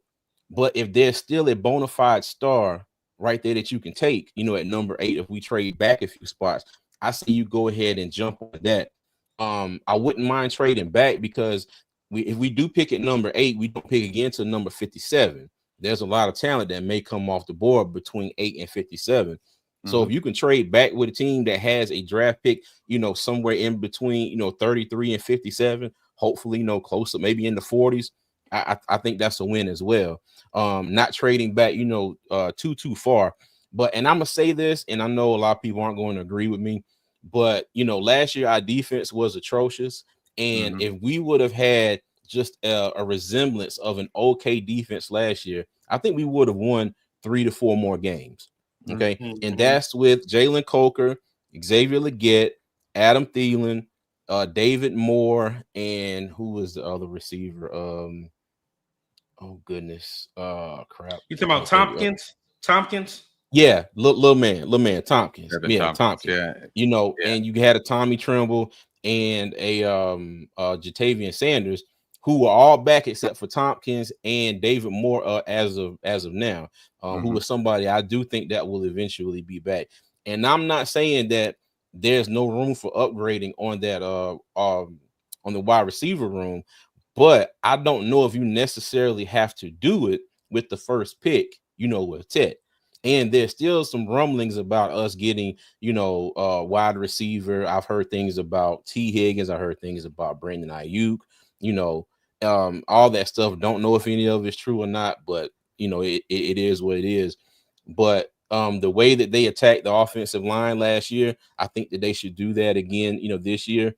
Because like I said, the signings that we have are cool, but just say like if a Mason Graham, fell to number 8, that's my pick. Or even if you trade back, I'll throw another name at you, Kenneth Grant. Even if we traded back 3, 4, 5 spots, I wouldn't be mad if they took them. So like I said, that's just my opinion. But for me, right here, as it sits right now, Tet, no. I was gonna say because Mason Graham is taken. You said Mason Graham. I'm like, he ain't in the picture now. I'll change to what I said. I said it would be between Tet and Jalen. I misspoke that. It would be between Tet and Jahad Campbell for me out of this pick. I like Jahad Campbell more as a ball player than Jalen Walker. He's my number 1 rated linebacker. I think he offers just as much as a pass rusher from potential standpoint. but a much better off-ball backer. The only thing that I'll say to the Tet thing, what happens if Xavier Legette is not ready to start the season? And you're going into it with Jalen Coker, Adam Thielen, or if he misses time, or if Thielen misses time, which both of them did, then you're talking about, like, literally, man, you're talking about asking Bryce to make chicken salad out of, the chicken stuff. And that's not what you're trying to do in year 3. So I personally would probably take the dynamic wide receiver 1 there and make that work with my system. But I get totally what you're saying too, CJ, and I'm not opposed to a trade back here at all. Okay. So I'm just go ahead, CJ. Doug, real quick. I'm just glad, Ricky, that you're here because earlier today or maybe yesterday I mentioned Jihad Campbell from Alabama, and a certain somebody on the screen above you cussed me out. Oh no, I love Jihad Campbell. Man. I told him not at 8. I said as a trade back, yes, but not at 8. I take him at 8. If anyone is willing to take Jalen Walker in the top 8, then they should have no excuses for taking Jihad Campbell. And those reports have came out today about Jalen Walker going possibly before the Panthers even right. Pick, so Hey, wild. So are we gonna take Tech, or you guys want to trade back? Well, what's the offers to trade back here? So the thing with the trade back for me, and I like to play around with this stuff too, but first, you don't know how realistic these simulator offers are going to be, right? Correct. And second, you're doing a whole lot of, man, I hope that the guy that I'm planning on is still there, right? Correct. Because, like, I'm a really big Jaden Higgins fan, and I think that if you could get Jaden Higgins in a trade back and not have to use this pick on Tet McMillan, I would be okay with that. I really like Jaden Higgins. But if Jaden Higgins goes 31st to the Kansas City Chiefs, then what's your contingency plan? Then you end up missing out on the wide receiver that you wanted to bring in. And I don't know that there's an answer in free agency at wide receiver. I don't think there is, for me personally. I'm not going to bank on one of these huge trades happening because I have not heard anything concrete about that actually happening other than a couple of Panthers accounts on Twitter that, have a good time with it. But for me, it's hard for me, man, to pass up on Tet. But I will say this: you guys I have make never. Most of the time, I trade back and I try to avoid Tet. So tonight, being again, because I want to do different scenarios if it happens. So for tonight, I will change it up and we'll draft Tet at number 8. Let's do something And crazy. for the record, I want everybody to know I don't mind this at all. I don't mind if they draft Tet, but if it was, if you're asking me, I would go a different direction. As of right now. Yep. All right. So Shador fell all the way to the second round. Scottaboo's still there. Carson's still there. But let's go to edge since we didn't go edge. I'm gonna do interior and I'm gonna do edge. All right, a player for me, and I said we're gonna do something different. Jared Ivey out of Ole Miss. I don't know, Ricky. Have you did a lot of research on him? I have, yeah. And for me, I always pull it up. I again, one thing that we said, CJ has heard me behind the scenes say this. I look at your run defensive grade and I look at your run stoppage grade. He's at 80, basically at 83 for run defense. Then run stop rate is a 6.6. Again, one thing I love as well is you have to have blue across the board for me to even consider you possibly being picked. And his metrics for me, and I know there is new things now. 6'6", 285. Yep. Again, that's a different type of player that we've had in Evero's scheme. Again, this is not just about Evero's scheme. This is a 3-4 scheme that we have to fit for the years to come. So for me personally, I would choose Jared Ivey, but CJ and Ricky, what would you guys go with? Can you scroll down a little bit? Yes, sir. Do you want me to go all the way down? Let me see. I'm going to agree with you, Doug. I'm going to agree with you on that one. I will take Jared Ivey as well because what's our next pick? What was it? 70 something? 74. 74. Okay. Yeah. And like I said, edge to me is probably one of the biggest holes that we still have.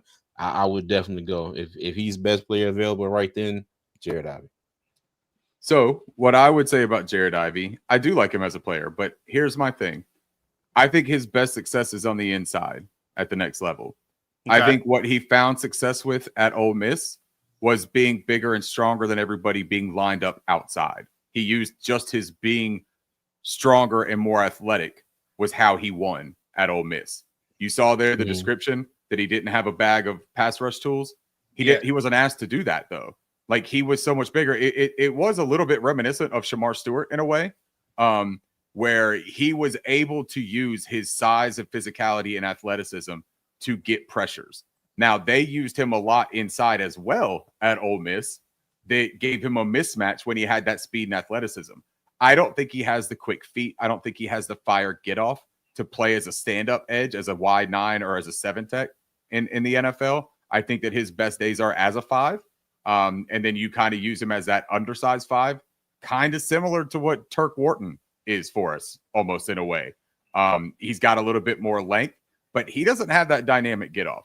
So me personally, if I was just looking at an edge, we talked about this a little bit in the episode tonight, Doug.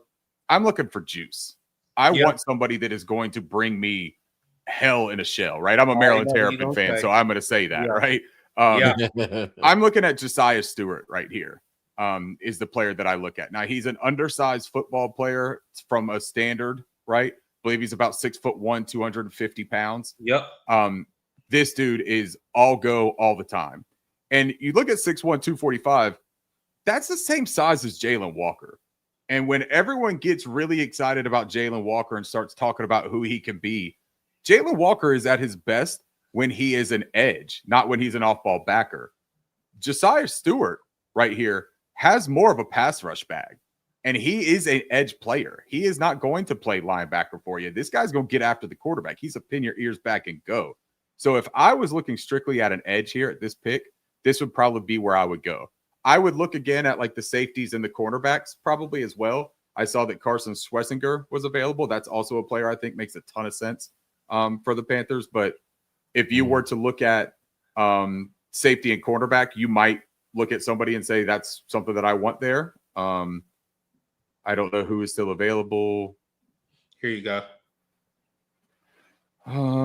Benjamin Morrison, man, I want to say yes because that's one of the best man coverage defenders in this draft, but he has some hip injuries that are a little bit a little scary for me, man. So I would say they're probably going to pass on that unless he got just wonderful medicals.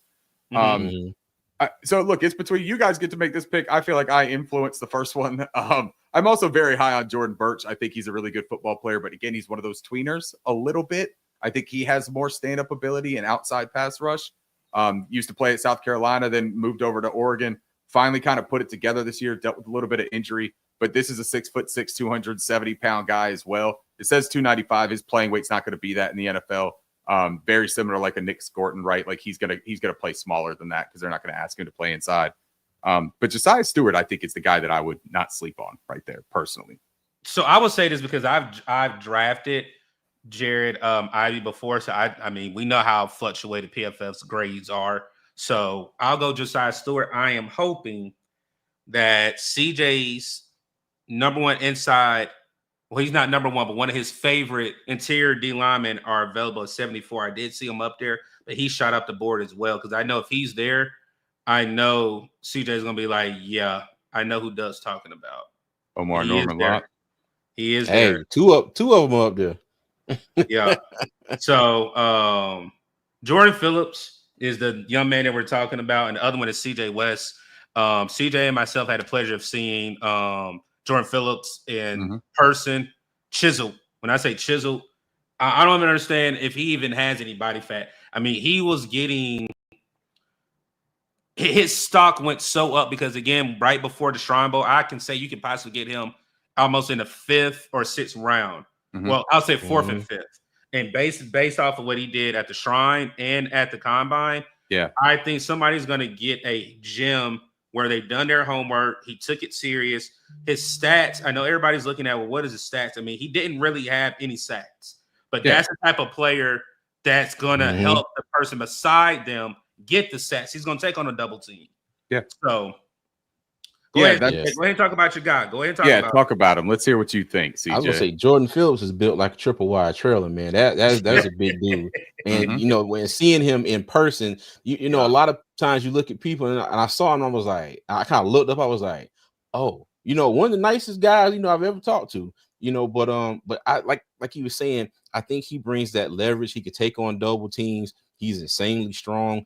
And like I was saying about Bobby Brown III, I don't need this man to have a crap ton of sacks. I just need him to be there. I just need him not to get pushed back 3 to 4 yards, before the running back gets into the hole. And that was our problem last year. I think we averaged like the running backs against us, if I'm not mistaken, they averaged like 2 or 3 yards before they got contact.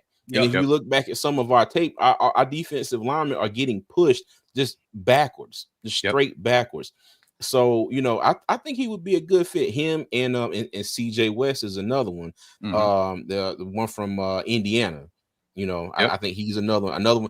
Stats don't really jump out at you too much. Right. Stout, can hold up. And like I said, creating opportunities for his teammates to get in and get pressure. And I said this last night, I'm gonna say it again. I still want that Vita Vea type player. Now, mind you, Vita Vea can get to the quarterback from time to time. But my thing is, you get pressure, you take your man, you push him into the backfield, put somebody in that quarterback's face where he can't see or, it gets uncomfortable. Or if not, if you get double team, you hold that double team up. Don't let that double team push you back 3-4 yards. And I think either Jordan Phillips or maybe CJ West could possibly, be those two type of players. So humor me for a second. Go back to available players. Okay. And you're right. These two players are similar, CJ. The Jordan Phillips and CJ West. They're like that sawed-off prototype of a nose tackle. Not a lot of length. CJ West has a little bit more, I think, to offer as a pass rusher. But there's a lot of untapped potential with Jordan Phillips. And I'm a Maryland fan, so I watched him play a lot. And then I watched him, in tape a lot. If you would humor me and just go to cornerbacks real quickly, so I could see if Jacob Parrish happens to be there, just to get an idea. Okay, he is. Hey, that's our guy at K-State. You know me, and I talked to you behind the scenes about that. I was like, I love Jacob Parrish. Now, if you'll go to his size and his measurables here, it's going to scare some people. He's 5'10", but he's almost 200 pounds. And I was the first person that I heard say this, and I felt like a fool when I said it on the internet for everyone to hear me and ridicule me. My player comp for him was Trent McDuffie. And I see it instantly when you watch him play, the physicality, the urgency that he plays with. He's so sticky in coverage. And then we had Devin Jackson, who is a terrific draft analyst, writes for the Philadelphia Inquirer. We had him on Draft Crush, and this was who we wanted to talk about. And I was like, perfect. I can't wait to ask him how much of a fool I am for having this player comp. And before I could even get to it, he says, and my player comp for this is going to sound crazy, but I like him to have a very similar play style as Trent McDuffie. The reports that you've seen recently with Trent McDuffie is they want to bring somebody to play that outside position to move him back in the slot because he is an elite slot player. Correct. There are reps on film of Jacob Parrish handling Tet McMillan. There are reps on film of Jacob Parrish handling Jaden Higgins. He can play bigger guys. Doesn't have to, though. Where he is terrific is by shutting down that two-way route that receivers can run out of the slot is the most dangerous thing in football right now. And if you have a guy that can kind of be that versatile move piece, that opens up so much for the rest of your secondary. We talk about wanting JC to be able to do some things. Having a guy like this might allow that for JC. So I look at like those secondary moves that bring in a guy like this in. The other thing that I would talk about with, you said Vita Vea. That's a great player to talk about because there's another nose tackle that I think could fit in the 4th round, and that's Jamari Caldwell out of Oregon. And he's probably going to be available. There he is right there. That's a guy that I love. And that if you talk about having hold up and an anchor, 6'1", 340, he also, I think, has a little bit of that Vince Wilfork Vita Vea to him, where he's going to be weirdly, deceptively good at rushing the passer as well. If you give him a one-on-one, man, he's got a little wiggle to him. He's got some moves. Like, he will chop your arm and he'll swim by you, man. Like, it's impressive for a guy his size, and I think that he's a rising, ascending player.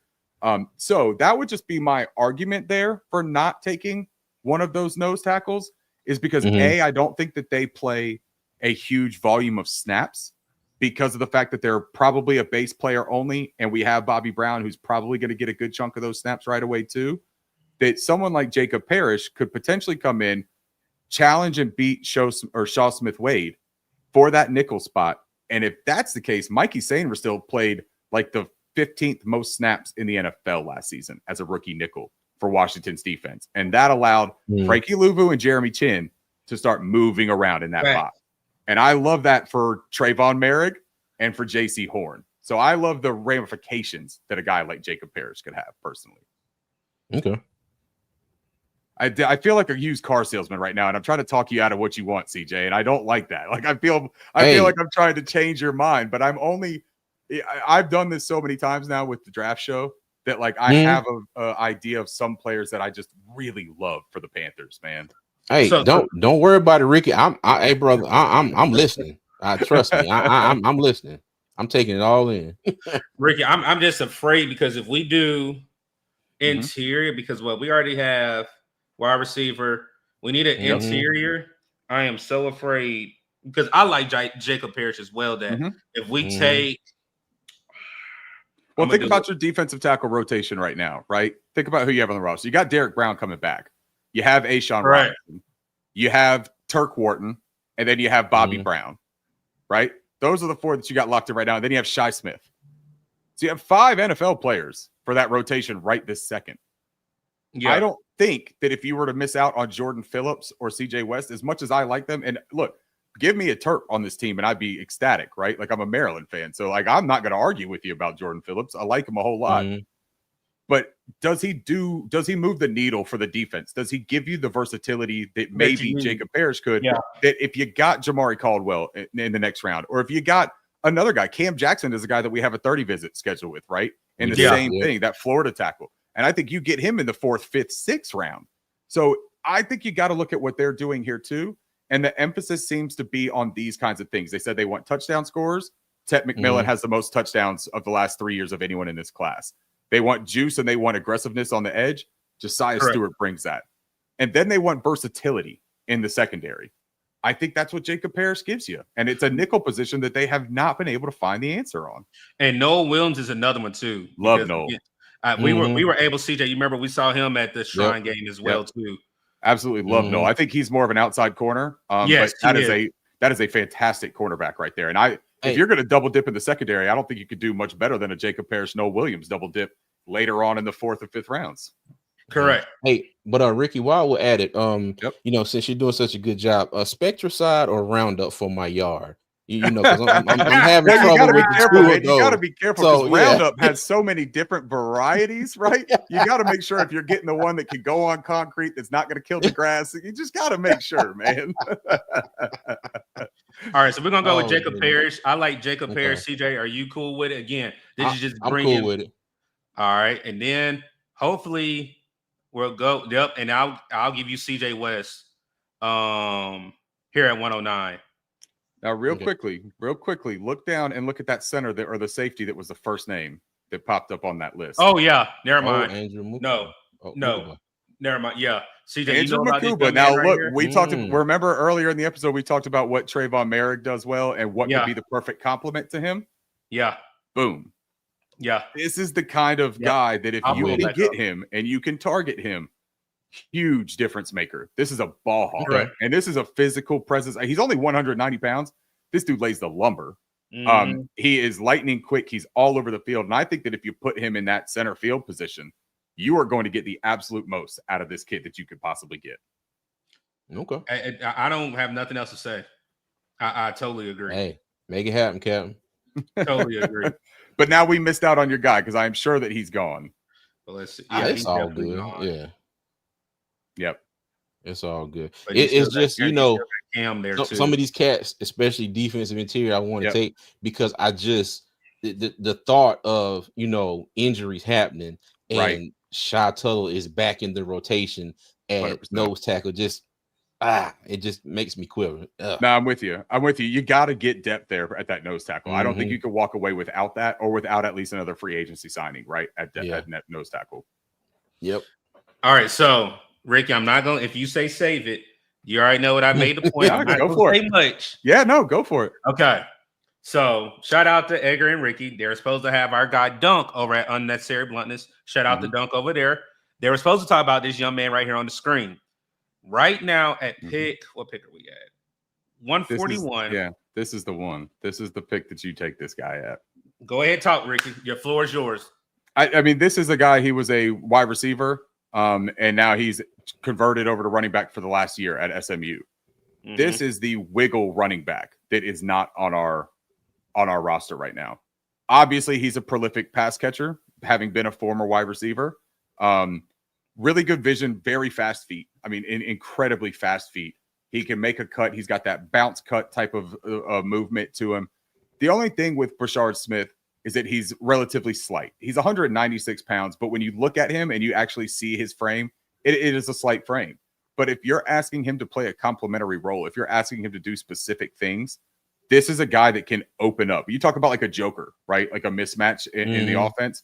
This is a joker type of player. What Alvin Kamara brings for the New Orleans Saints, being such a shifty, dynamic route runner and good with the ball in his hands, I think that's something similar to Brashard Smith. Now, I don't think that Brashard Smith has the physicality of an Alvin Kamara, but you know what I'm talking about. When you see him on that wheel route, we've seen this with Alvin Kamara so many times where you're just like, man, we're toast. Like, we are toast. If he gets one of our guys one-on-one and he's coming out of the backfield with a head full of steam, he's going to get behind him and he's going to take it to the house. Correct. That is what Brashard Smith brings. I will say that there are other guys. So if you guys want to look at the board and find other things, there are other guys that can fit that. The Bishul Tutin, I think, is another player that could potentially fit that. He also has some fumble issues in his career. Brashard also could be a kick return and a punt return artist, which we need right now after getting rid of Raheem Blackshear. Right. So that's a little bit of added bonus for taking a guy like Brashard Smith. So I'm a fan of him right there. If you guys liked him, I do think that he fits this team very well. Okay. So I would do this. Go ahead, CJ. Go ahead and talk. If you guys, I'm not gonna lie. I was gonna say, look back at the edge rushers again, real quick. I was gonna do that. Yep. I was gonna do because do you need edge? Or you need interior. Edge. Okay. Yeah, go edge. I think that's a good idea too. And then I would also tell you look at like offensive tackles. Yep. Okay. So this is how the board falls, CJ. Hey, now go off script a little bit here. I'm sorry, Ricky. Now with Brady Christensen coming back, do you think that's any indication of, maybe Moton playing out this year and the Panthers are like, okay, well, cool. We're going to, because I know they're eating the whole $31 million in cap, for Taylor Moton, because they said they were good either way. They don't want to get back into this habit of kicking the can down the road. Right. Just out of left field here. Do you think it might be a chance in, a chance in hell that maybe they take a tackle a little bit higher than this, as bringing them in, and it's like, okay, cool. Moton may or may not be back next year. Here's who we're going to groom for that spot. I absolutely think that's a possibility, CJ. I would almost say that it's a likelihood that they have the intention of looking at an offensive tackle, whether it's a left tackle, right tackle. I think they're just looking for a developmental tackle. Because I think with Brady Christensen, can he play outside? Yes, I think he can. Is he best outside? I don't know that he is. I think that he may be the best left guard, or that may be his best natural position, right? Because he's a really good pass protector. He's a little bit better in pass pro than he is in run support or in run blocking. So I think that when you look at that left side, playing next to a blindside tackle makes a lot of sense. With Icky, it was this weird fit because Icky's a grader and Icky wasn't a prolific on an island pass protector. So I think that was this weird thing. And that's why everyone always wanted Brady to take Icky's job, because he did it in college, right? Correct. I don't know that they're going to look at Brady and say he's the right tackle of the future. I think he's a little light in the ass for that. Pardon my French, but like that's the saying, right? When you talk about an offensive lineman. So I think that this is absolutely a point where you could look at the offensive tackle, but if you don't get one, I got a guy out of Cincinnati that I really like that I think is probably a fifth round guy. I know you're talking about John Williams. And Logan Brown out of Kansas I like State. Logan Brown because, again, he's played right tackle all his career. So that's my guy right there. Yeah, Logan Brown's a good prospect, and he's seeming to get a little steam. This is John Williams. This is the guy that I really like. I think that he's got future starting left tackle written all over him, but I also think that he has the physical profile that he can play on the right side. But the also interesting thing that if you take a guy who is definitely a left tackle and who is a really good pass pro guy like John Williams, and you can develop him into the player that he could turn into, what is the potential of moving Icky to the right side? That has been questioned. If Icky doesn't improve on an island, I think Icky's good in group blocking or tandem blocking and things like that when he has a little bit of help. I think he's fine. But I still saw areas where speed hurt Icky. And you're going to get more of that on that left side. Dallas game. Dallas game, 100%, man. Like, and that's not to fault Icky though. Like, he has come a long way from where he was. Long way. But he's not. I don't think that it's like this knockout sure thing that he's the left tackle for the rest of his career in Carolina. I think that if Taylor Moton was gone and you play exactly into Icky's strengths and move him over to the right side. Now, look, you got to work on the footwork a little bit because that's the whole thing. It's changing the side. So, like, it's disorienting for an offensive lineman to do that. But I think he's talented enough to do it. So, yeah, I think that's one thing that I would look at. And that if you have another player that you like Brashard Smith here, maybe that's – and look, you have a pick in 6 picks. So, like, if you got a guy that you really love, I would take him here. And Brashard is probably that guy for me.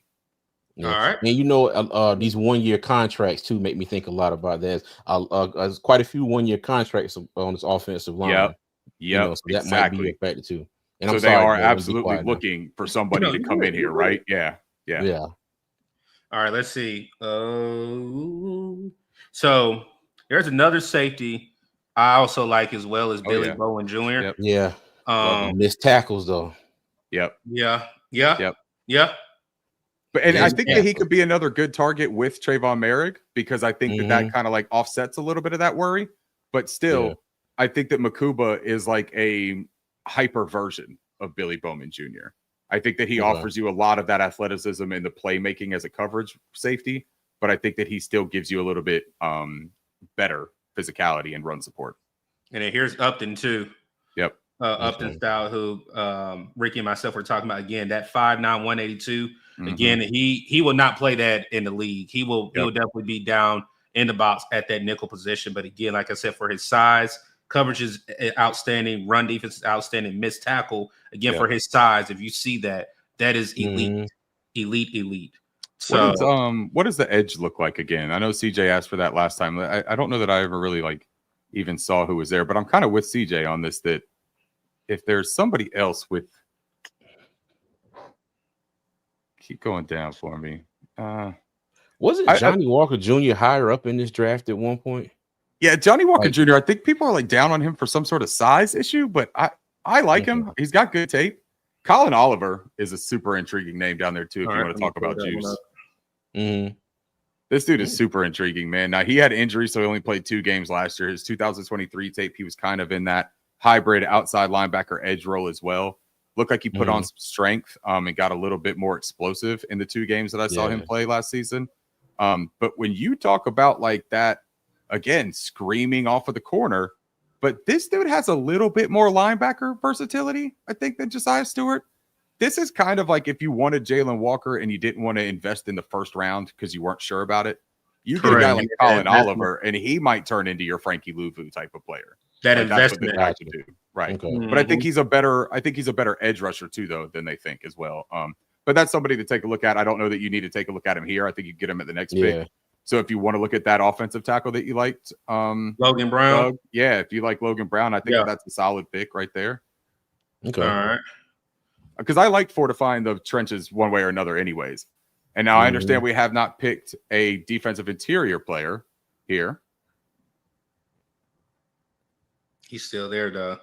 You can literally get him at your last pick. And I don't know that he's actually going to be there at that pick in real life. Sometimes when I go through these simulators, I will take a guy that's going to give me an F on the report card, but it's a realistic pick for what I think actual real life situation could look like. I think that if you went defensive interior there, if you wanted to shore up that nose tackle, right? There's 2 guys that would be Cam Jackson. Actually, there's 3 guys. Cam Jackson, I like Thor Griffith a good deal out of Louisville, former Ivy League player. Right here. Yep. This is another really strong, powerful dude, holds up at the point of attack. 6'2", 320. Yep. He's a good football player. And then the other guy that I would talk about was Nazir Stackhouse out of Georgia. I think that he's a guy who's being he's going to be further down. Yep, right there. I think that Nazir Stackhouse is being a little bit overlooked as far as that defensive front. This dude is a wildly athletic 6'3", 320 pounds. Yeah. Like it is pretty remarkable how athletic he is, but you see how he moves with that size and the strength that he has. He's a really good ball player. So between those 3, I probably would do what CJ was talking earlier, and I would fortify that nose tackle position here. Assuming that one goes between now and pick 232. So I will say this one thing we have to pay attention to, which shout out to Mike Cadd, the Charlotte Observer. He told us pay attention to who they meet at the Shrine and Senior Bowl and the top 30 visits. And with Cameron having a top 30 visit, again, I'm not opposed of taking that right now. And they met with Tonka Hemingway too at the Shrine Bowl. And Tonka's just a little bit smaller. He's a little bit more of that like 5 tech, 3 tech type of player, right? 4 probably. But I do think that you're right. They talked to Cam Jackson. They brought him in for an official 30. I'm totally good with that if y'all want to go that way. All right, and then I think we need to address the linebacker, and I think the linebacker that you named, he's there. If he's there. No, he's gone, and that's hold on, keep going down. Is he gone? He's gone. But I'll give you 2 that I like here. Cameron Reed. Okay. I know this coverage grade again. That you can work on that. He's a rookie. 6 foot 226, and then the one out of Indiana, Jalen Walker. I like him as well. There's another guy, Teddy Buchanan, out of Cal. Right there, right here. This is a fun player. And now this guy is a little bit bigger. I've got a problem, man. I'm one of those guys. I have such a hard time seeing these linebackers come into the NFL under 225 pounds. Like that just don't do it for me, man. I see guys get moved out of the way too often. It's like Ernie Sims. You guys remember him, the old Florida State player, played for Detroit Lions for a while. I'm dating myself here, how old I am, but it's just one of those players. It's just one of those players, man, that I have a hard time. I saw somebody say that Teddy Buchanan, and I don't necessarily see this. Jihad Campbell is who I saw Fred Warner with, but somebody made a really nice comparable, at least from the physical traits in testing results of Teddy Buchanan and Fred Warner. If you talk about a bowl play that you kind of want to do something with, and look, this guy's got experience playing. It's not like he's inexperienced, but he hasn't had a huge role for 3 straight years, right? He finally got a starting role this year and really put it together, right? And he had a nice season. He's good in coverage. He's solid in pass or in run defense. He's not like necessarily the best run defender in the league, but he's going to give you a really nice starting point and a base to kind of coach up. I think that Teddy Buchanan is a really fun player, but if you guys like the other 2, by all means, man, like we're talking about a depth linebacker, you know? And again, that's what I was going to say. This is where you're not starting unless, somebody goes down. Yeah. Like I said, I've drafted both of these young men. You just gave me a new name that I need to go in the lab and look at. CJ, are you okay with Teddy Buchanan, or you got another one that you want to look at? No, that's fine. Depth piece, or it might get traded to Seattle, so you never know. Yeah, there you go. Maybe we get a starting quarterback, right? You never know.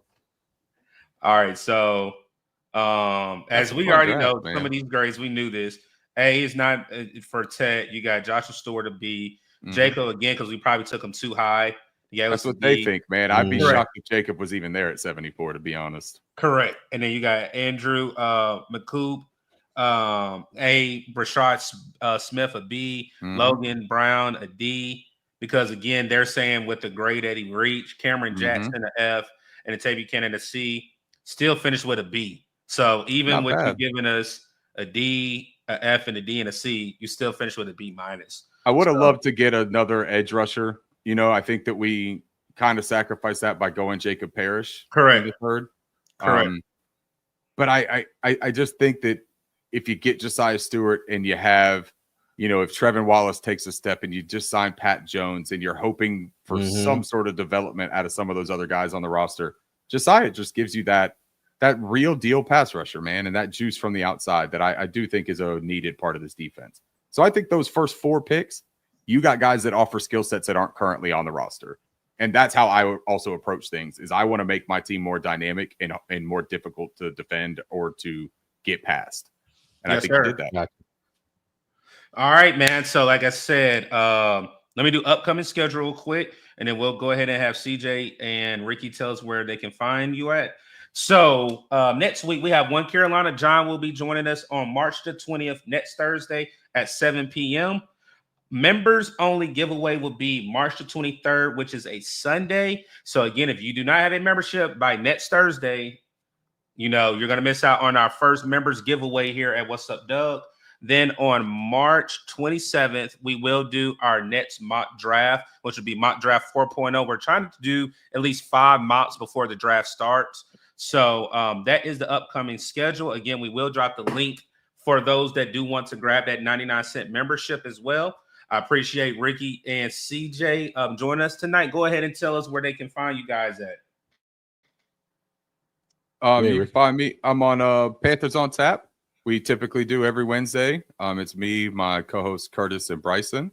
And then I am doing the Draft Crush series currently with Edgar Salmingo Jr. You can find us on @DraftCrush on Twitter and @DraftCrush Show on YouTube. And we have a really just sporadic schedule with that. We typically do live episodes sometimes on Wednesdays, Mondays, Tuesdays. It's usually in that 12 to 2 p.m. range Eastern time. But every now and then too, we'll go live at 4 o'clock on a Friday or something just to have a little bit of fun with it. So, but yeah, tune in if you like listening to guys that are smarter than me talk about draft prospects and things like that. That's my favorite part, is that I don't have to sit there and try to just fill up the airspace, right? Like I got guys that are better than me on there. So that's very enjoyable. Yeah. And Doug, thank you for having me on tonight, man. This has been a ton of fun. CJ, it was nice to see you again, man. Always enjoy coming on this show, man. Anytime, anytime you're welcome over here, man. Anytime. Go ahead, CJ. Y'all can find me right here as it says. Oh, I'm sorry, right here where it says @GMCJ. You can find me all social media at that tag. I usually try to go live Wednesday nights. And I'm gonna try Wednesdays and Saturdays. If I can get all of my, yard work and things done I need to fix here at the house, that's probably going to be my off-season schedule, Wednesdays and Saturdays. Probably around maybe like 11 o'clock on Saturdays, but trying to nail it down, but it's kind of hectic right now. Like Ricky said, schedule's a little all over the place, but it's tough, man. It's not easy putting this stuff out. I saw in the chat somebody said that they know now who's Panthers on Tap on Twitter. I'm actually not the one that runs Panthers on Tap. That's my buddy Curtis. You see the neon sign right above me. I'll do what CJ was just doing on point. That's where you can find me on X @Ricky Bowbody. Yeah. I got it right that time. Yeah. Like I would say this again. Everybody's busy. I know my schedule is about to be hectic. CJ knew for a while, and he's been messing. He was like, "Doug, hey, when you got the time, you're push your content out because." I say wedding planning is fun, but it is getting hectic already with just no. Tell the people what I said. When hey, bump that content when you talking wedding and stuff. You better make sure you have her. She has your full attention. You better slide that content that way. When y'all talking about wedding planning, let me tell you, I'll call Doug, and Doug will be like, "Well, hold on, I'm like, all right, call me back. Call me back tomorrow." 2 weeks from now, do what you got to do, bro. Call me later. Send me a letter in snail mail. I don't care. Snail mail. So, like I said, we will be live again all the way to the end of March. We will not be live first week in April. Wedding planning, heading back to go look at venues and everything. So, again, you guys for 2 more weeks. Again, I appreciate everybody that pulled up. I appreciate Ricky. I appreciate the chat. I appreciate the Carolina's armchair GM CJ pulling up for us as well, man. Also, one last thing. We do have new merch coming out. So we will be selling merch here in the right before training camp. We got definitely some things I think a lot of people will be interested in. So, again, I appreciate everybody for the support. We are back. I'm not gone like the 6-month hiatus that I did last year. Just had to go vacation and get on that knee and finally have a better half now. So I knew that was going to make CJ laugh, but everybody take care. Everybody stay safe. Until next time, see you next Thursday.